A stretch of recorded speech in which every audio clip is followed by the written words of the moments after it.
In life, we're all looking for how to make a life worth living and retirement worth having. We're talking a lot today in the political realm about making peace and how do we make peace? How do we really make peace in the land?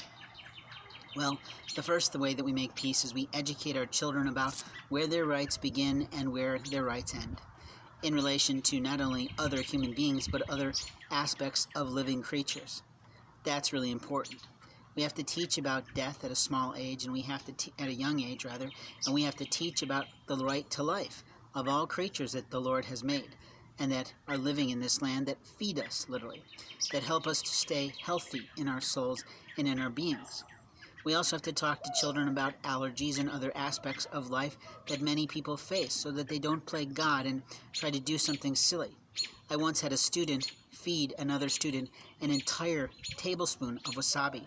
The child almost died, literally, because that child thought it was funny. I was not pleased with that child or that parent and how they handled it like it was a funny prank.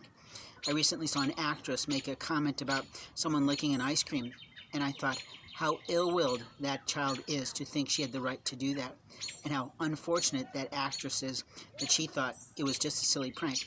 No, it was a violation of federal law.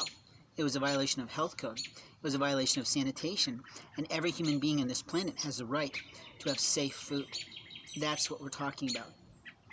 Now, when we're talking about protecting the environment, we are, of course, talking about protecting the land, sea, and air because we are one of the few nations where those things are not overly polluted.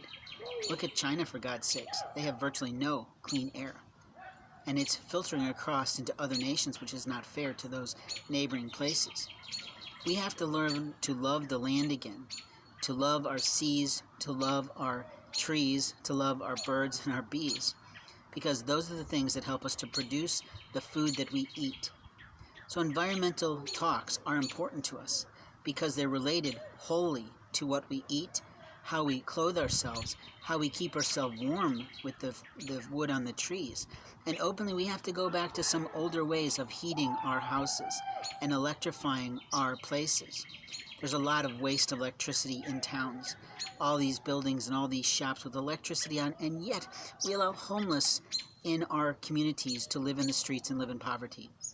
What if those shops that left their lights on would just allow people to go in and sleep there?